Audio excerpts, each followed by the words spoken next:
কদিন ধরে কিছু মানুষ বিভ্রান্তি ছড়াচ্ছে বলেছেন প্রধানমন্ত্রী তারেক রহমান। জনগণকে সতর্ক থাকার আহ্বান। রাষ্ট্রপতি নির্বাচনে ইসি থেকে দুটি নমিনেশন ফর্ম নিয়েছে বিএনপি। 11 দলের প্রার্থী অলি আহমদ জাতির সাথে বেইমানি না করার ওয়াদা। তারেক মোদি আলোচনায় বসলে অনেক সমস্যা কেটে যাবে বলেছেন ভারতের হাই কমিশনার। মৌলভীবাজারে বিএসএফ এর গুলিতে বাংলাদেশি নিহত। দেখছিলেন সংবাদ শিরোনাম, এবারে বিস্তারিত। প্রধানমন্ত্রী তারেক রহমান বলেছেন, কদিন ধরে কিছু মানুষ বিভ্রান্তি ছড়ানোর চেষ্টা করছে। যারা বিভ্রান্তি ছড়াতে চায়, শান্তি শৃঙ্খলা নষ্ট করতে চায়, তাদের ব্যাপারে সতর্ক থাকার আহ্বান জানান তিনি। দেশবাসীকে সতর্ক করেন বিভ্রান্তি তৈরির অপচেষ্টাকারীরা যেন কোনো সুযোগ না পায়। চট্টগ্রামের বাঁশখালীতে বন্যায় ক্ষতিগ্রস্তদের মাঝে সাহায্য প্রদান শেষে স্থানীয় বিএনপি আয়োজিত জনসভায় প্রধানমন্ত্রী বলেন, জনগণ এই সরকারকে নির্বাচিত করেছে, তাই এই সরকারের দায়িত্ব হচ্ছে জনগণকে দেখে রাখা। তিনি আরও বলেন, সরকারের গঠনের 1 মাসের মধ্যে ফ্যামিলি কার্ডের কাজে হাত দেবেন বলেছিলেন। পাইলট প্রকল্পের কাজ শেষ হয়েছে। এই বছর 41 লক্ষ পরিবারের হাতে ফ্যামিলি কার্ড তুলে দেওয়া হবে।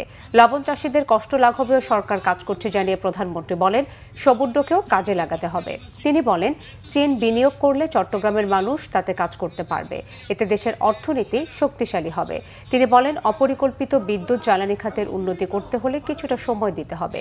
দেশের মানুষকে বিভ্রান্ত না হবার আহ্বান জানিয়ে বলেন, দেশের ভাগ্যের পরিবর্তন করতে হবে।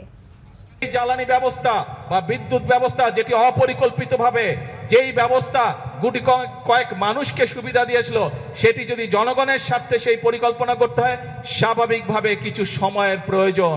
আমরা এরই ভিতরে তার কাজে হাত দিয়েছি। ইনশাআল্লাহ সমগ্র বাংলাদেশের মানুষের সামনে আগামী 10 বছর আমাদের জ্বালানি পরিকল্পনা কি হবে, আগামী 10 বছর ইনশাআল্লাহ বাংলাদেশের বিদ্যুৎ ব্যবস্থা কি হবে, সেই প্রস্তাবনা আমরা জাতীয় সংসদে উপস্থাপন করব। আমরা খেয়াল করেছি বিগত কিছুদিন ধরে কিছু মানুষ, কোটি সংখ্যক কিছু মানুষ এই ব্যাপারে বিভ্রান্ত ছড়ানোর চেষ্টা করছে। আপনাদেরকে পরিষ্কারভাবে উদ্দেশ্য করে বলতে চাই, বিএনপি সরকার সংসদে পরিকল্পনা উপস্থাপন করবে। আপনাদের যদি পরিকল্পনা থাকে, আসুন জনগণের সামনে উপস্থাপন করুন। কিন্তু বিভ্রান্তিকর কথা বলে দেশে বিশৃঙ্খলা তৈরি করবেন না, বিভ্রান্তিকর কথা বলে জনগণের শান্তি নষ্ট করবেন না।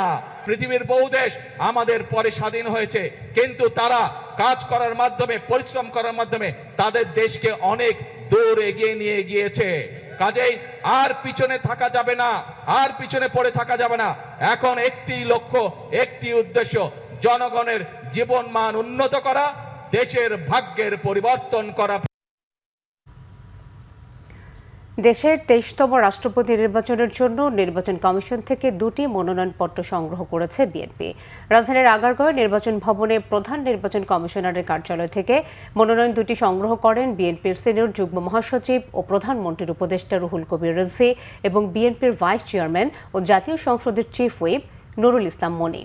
এর আগে গত বৃহস্পতিবার নির্বাচন কমিশনের সিনিয়র সচিব আখতার আহমেদ রাষ্ট্রপতি নির্বাচনের তফসিল ঘোষণা করেন।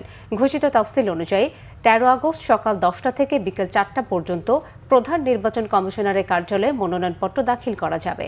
16 আগস্ট সকাল 10টা থেকে শুরু হবে মনোনয়নপত্র যাচাই বাছাই। প্রার্থিতা প্রত্যাহার করা যাবে 18 আগস্ট বিকেল 4টা পর্যন্ত। 20 আগস্ট দুপুর 2টা থেকে বিকেল 5টা পর্যন্ত জাতীয় সংসদ ভবনের অধিবেশন কক্ষে অনুষ্ঠিত হবে ভোট গ্রহণ। 11 দলীয় ঐক্যের পক্ষ থেকে রাষ্ট্রপতি নির্বাচন করবেন এলডিপির চেয়ারম্যান অবসরপ্রাপ্ত কর্নেল অলি আহমদ। সকালে মিন্টো রোডে বিরোধী দলীয় নেতার সরকারি বাসভবনে রাষ্ট্রপতি নির্বাচনে অংশগ্রহণ এবং বিরোধী দলের পক্ষ থেকে প্রার্থী মনোনয়নের বিষয়ে 11 দলীয় ঐক্যের শীর্ষ নেতৃবৃন্দের বৈঠক শেষে সাংবাদিকদের একথা জানান সংসদের বিরোধী দলীয় চিফ হুইপ ও এনসিপির আহ্বায়ক নাহিদ ইসলাম। এ সময় বিরোধী দলীয় নেতা ডাক্তার শফিকুর রহমান বলেন, জনগণকে ঐক্যবদ্ধ রাখতে এই সিদ্ধান্ত নিয়েছে 11 দলীয় ঐক্য, আর জাতির সাথে বেইমানি করবেন না উল্লেখ করে মনোনীত করায় 11 দলীয় ঐক্যের কাছে কৃতজ্ঞতা প্রকাশ করেন কর্নেল অলি আহমদ।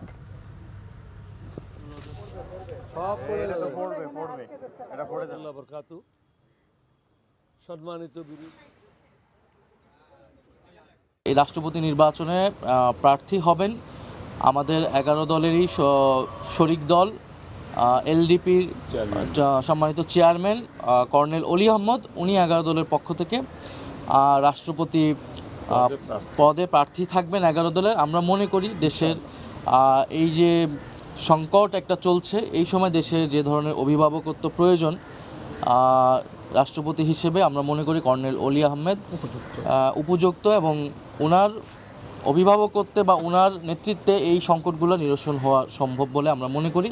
সবাই মনে করেছে আমি একজন মুক্তিযোদ্ধা হিসাবে এবং পরীক্ষিত একজন লোক, যার বিরুদ্ধে দুর্নীতির কোনো অভিযোগ নাই, শিক্ষাগত যোগ্যতার কোনো অভিযোগ নাই, সুন্দরভাবে জীবনযাপন করেছি বিদায় সবাই সর্বসম্মতিক্রমে আমার নাম প্রস্তাব করেছে।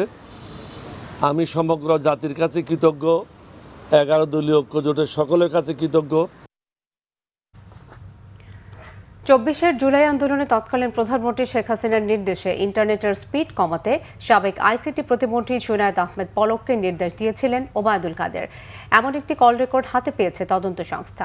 আজ বিচারপতি নজরুল ইসলাম চৌধুরীর নেতৃত্বাধীন আন্তর্জাতিক অপরাধ ট্রাইব্যুনাল 2-এ এই কল রেকর্ড দাখিল করেছে প্রসিকিউশন। জুলাইয়ের মানবতাবিরোধী অপরাধ মামলায় কার্যক্রম নিষিদ্ধ আওয়ামী লীগের সাধারণ সম্পাদক ওবায়দুল কাদের এবং ছাত্রলীগ নেতা সাদ্দাম সহ 7 আসামির বিরুদ্ধে এই ট্রাইব্যুনালে তৃতীয় দিনের যুক্তিতর্ক উপস্থাপন করছে প্রসিকিউশন।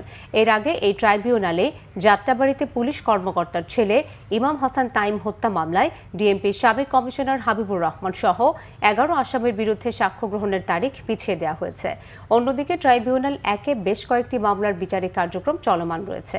সকালে এসব মামলায় গ্রেফতার মোট 13 আসামিকে ট্রাইব্যুনালে হাজির করা হয়েছে।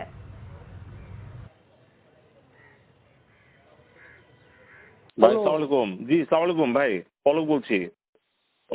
এটা একটু স্লো করে দাও জি ইন্টারনেট একটু নেত্রীর পারমিশনটা নিয়ে নাও। আচ্ছা ঠিক আছে। জি আচ্ছা ঠিক আছে। অনেকে আমাকে বলতেছে তোমার হ্যাঁ একটু ওই যে মানে বলা আছে তো যে উনি না বললে না ওনাকে জিজ্ঞেস করেই বলবো। আচ্ছা ঠিক আছে। জি জি স্যার, জি স্যার, জি আসসালামু আলাইকুম। ঢাকায় নিযুক্ত ভারতীয় হাই কমিশনার দীনেশ ত্রিবেদী বলেছেন, বাংলাদেশের প্রধানমন্ত্রী তারেক রহমান এবং ভারতের প্রধানমন্ত্রী নরেন্দ্র মোদী দুজনে আলোচনায় বসলে অনেক সমস্যার সমাধান হয়ে যাবে। রবিবার রাজধানীর যমুনা ফিউচার পার্কে সাংবাদিকদের কথা বলেন তিনি। দীনেশ ত্রিবেদী জানান, বাংলাদেশে ভারতীয় ভিসার অনেক চাহিদা রয়েছে। তিনি বলেন, সেই চাহিদা পূরণে ভিসা সেন্টার বাড়ানো হবে। তিনি আরও বলেন, বাংলাদেশের মানুষের আচরণ খুবই ভালো। দুই দেশের মানুষের মধ্যকার সম্পর্ক ভালো। এই সম্পর্ক সরকারি পর্যায়ে বজায় রাখতে হবে। মৌলভীবাজারের কুলাউড়া সীমান্তে ভারতের অভ্যন্তরে বিএসএফের গুলিতে এক বাংলাদেশি নিহত হয়েছেন। বিজিবি জানায়, শনিবার রাত 3:30টায় ভারতের অভ্যন্তরে মাগুরুলি স্থানে ঘটনাটি ঘটে। মৌলভীবাজার জেলার কুলাউড়া উপজেলার পৃথিম পাশা ইউনিয়নের বিপরীতে মাগুরুলি স্থানটির অবস্থান। নিহতের নাম মোহাম্মদ তারা মিয়া, বয়স 20 বছর।